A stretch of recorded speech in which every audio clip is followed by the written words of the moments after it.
박영만 집사입니다. 시편 17장입니다. 여호와여, 의의 호소를 들으소서. 나의 울부짖음에 주의하소서. 거짓되지 아니한 입술에서 나오는 나의 기도에 귀를 기울이소서. 주께서 나를 판단하시며 주의 눈으로 공평함을 살피소서. 주께서 내 마음을 시험하시고 밤에 내게 오시어서 나를 감찰하였으나 흠을 찾지 못하셨사오니 내가 결심하고 입으로 범죄하지 아니하리이다. 사람의 행사로 논하면 나는 죄의 입술로 말씀을 따라 스스로 삼가서 포악한 자의 길을 가지 아니하사오며 나의 걸음이 주의 길을 굳게 지키고 실족하지 아니하였나이다. 하나님이여, 내게 응답하시겠으므로 내가 불렀사오니 내게 귀를 기울여 내 말을 들으소서. 주께 피하는 자들을 그 일어나 치는 자들에게서 오른손으로 구원하시는 주여, 주의 기이한 사랑을 나타내소서. 나를 눈동자같이 지키시고 주의 날개의 그늘 아래서 감추사 내 앞에서 나를 압제하는 악인들과 나의 목숨을 노리는 원수들에게서 벗어나게 하소서. 그들의 마음은 기름에 잠겼으며 그들의 입은 교만하게 말하나이다. 이제 우리가 걸어가는 것을 그들이 에워싸서 노려보고 땅에 넘어뜨리려 하나이다. 그는 그 움킨 것을 찢으려 하는 사자 같으며 은밀한 곳에 엎드린 젊은 사자 같으니이다. 여호와여, 일어나 그를 대항하여 넘어뜨리고 주의 칼로 악인에게서 나의 영혼을 구원하소서. 여호와여, 이 세상에 살아있는 동안 그들의 분깃을 받은 사람들에게서 주의 손으로 나를 구하소서. 그들은 주의 제물로 배를 채우고 자녀로 만족하고 그들의 남은 산업을 그들의 어린아이들에게 물려주는 자니이다. 나는 의로운 중에 주의 얼굴을 배우리니 깰 때에 주의 형상으로 만족하리이다. 하늘에 계신 우리 아버지여, 이름이 거룩히 여김을 받으시오며 나라가 임하옵시며 뜻이 하늘에서 이룬 것 같이 땅에서도 이루어지이다. 오늘날 우리에게 일용할 양식을 주옵시고 우리가 우리에게 죄 지은 자를 사하여 준 것 같이 우리 죄를 사하여 주옵시고 우리를 시험에 들게 하지 마옵시고 다만 악에서 구하옵소서. 대개 나라와 권세와 영광이 아버지께 영원히 있사옵나이다. 아멘.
오늘 함께 나눌 하나님 말씀은 요한복음 9장 13절에서 23절까지의 말씀입니다. 본문 중에서 9장 13절에서 17절까지의 말씀 봉독하겠습니다. 그들이 전에 맹인되었던 사람을 데리고 바리새인들에게 갔더라. 예수께서 진흙을 이겨 눈을 뜨게 하신 날은 안식일이라. 그러므로 바리새인들도 그가 어떻게 보게 되었는지를 물으니 이르되 그 사람이 진흙을 내 눈에 바르매 내가 씻고 보나이다 하니 바리새인 중에 어떤 사람은 말하되 이 사람이 안식일을 지키지 아니하니 하나님께로부터 온 자가 아니라 하며 어떤 사람은 말하되 죄인으로서 어떻게 이러한 표적을 행하겠느냐 하여 그들 중에 분쟁이 있었더니 이에 맹인되었던 자에게 다시 묻되 그 사람이 너의 눈을 뜨게 하였으니 너는 그를 어떠한 사람이라 하느냐 대답하되 선지자니이다 하니. 아멘. 오늘도 하나님의 은혜와 평강이 우리 모두와 함께 하시기를 바랍니다. 오늘 본문은 예수님의 기적 이야기의 한가운데 있습니다. 태어날 때부터 보지 못했던 사람이 눈을 뜹니다. 이것은 단순한 치료가 아닙니다. 한 사람의 인생이 바뀐 사건입니다. 새로운 세계가 열렸습니다. 빛을 처음 보았고 사람의 얼굴을 보고 세상을 봅니다. 원래라면 오늘 본문은 기쁨으로 가득해야 합니다. 가족의 눈물이 있고 이웃들의 놀람이 있고 하나님에 대한 감사가 넘쳐야 합니다. 그런데 이상하게도 오늘의 본문의 공기는 따뜻하지 않습니다. 기쁨보다 긴장이 흐르고 있고 축하보다 신문, 조사가 시작됩니다. 사람들은 눈뜬 사람을 바리새인에게 데려갑니다. 그리고 본문은 한 줄로 분위기를 바꾸어 버립니다. 14절입니다. 눈을 뜨게 하신 날은 안식일이라. 이 한 문장이 오늘의 장면, 이 기적의 장면의 중심을 바꾸어 버립니다. 조금 전까지만 해도 분명히 보지 못하던 사람이 보게 되었다. 이 이야기가 중심이었습니다. 그런데 이제 이 이야기의 중심이 이 기적이 안식일에 일어났다고 이 방식이 맞는가? 누가 이 사건을 해석할 것인가의 분위기로 전환됩니다. 성도 여러분, 오늘의 본문을 기록한 요한은 우리에게 중요한 사실을 보여줍니다.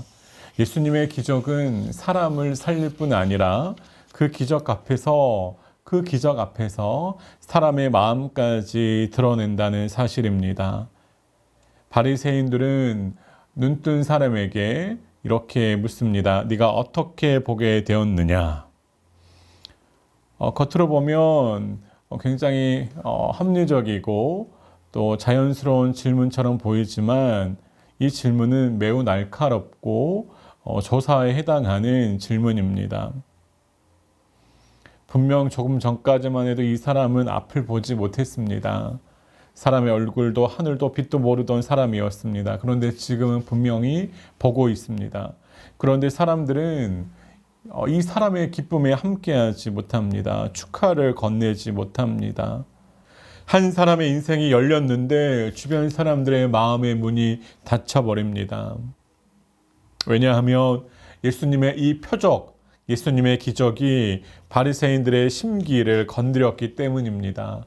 더 정확하게 말하면 바리새인들이 붙들고 있었던 그들의 위치와 자리를 건드렸기 때문입니다.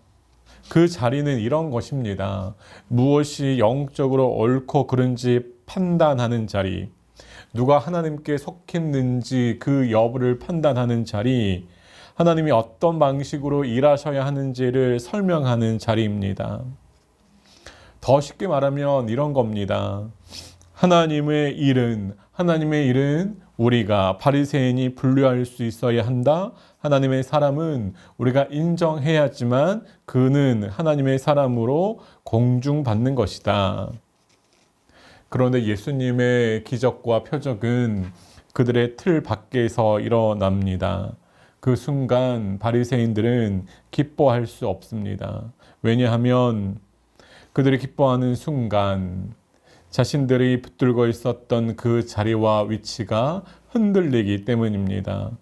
그래서 그들은 기뻐하지 않습니다. 오히려 먼저 정리하려 하고 분류하려 하고 통제하려고 합니다. 성도 여러분, 이 지점이 무섭습니다. 신앙이 타락하면 사람이 살리는 힘이 아니라 사람을 다루는 힘으로 사용하려고 합니다.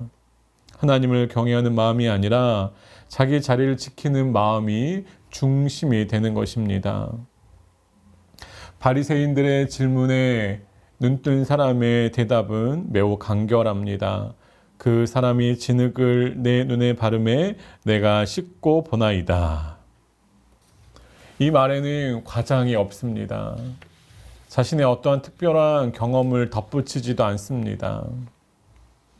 이 사람은 사실 아직까지도 예수님에 대해서 다 아는 것도 아닙니다. 그런데 중요한 것은 이것입니다. 눈뜬 사람은 자신이 경험한 사실을 숨기지 않았다는 것입니다.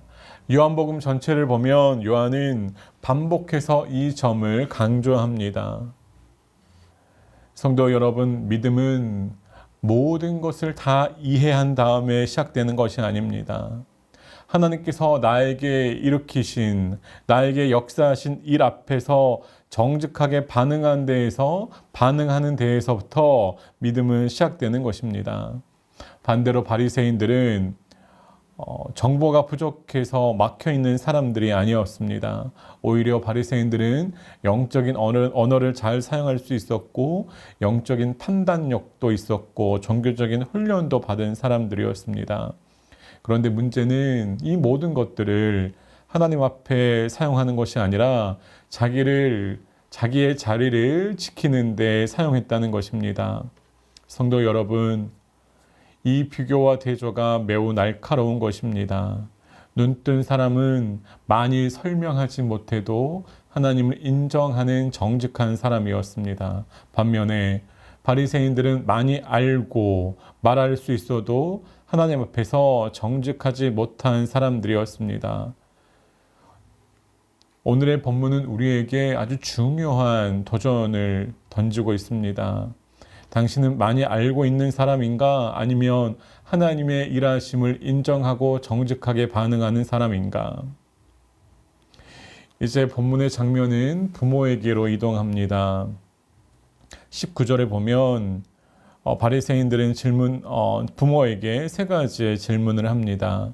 이 사람이 너희의 아들이냐? 날 때부터 맹인되었느냐? 그러면 지금은 어떻게 보게 되었느냐의 질문입니다. 부모의 대답은 정확했습니다. 그러면서 동시에 매우 조심스러웠습니다. 우리 아들이 맞습니다.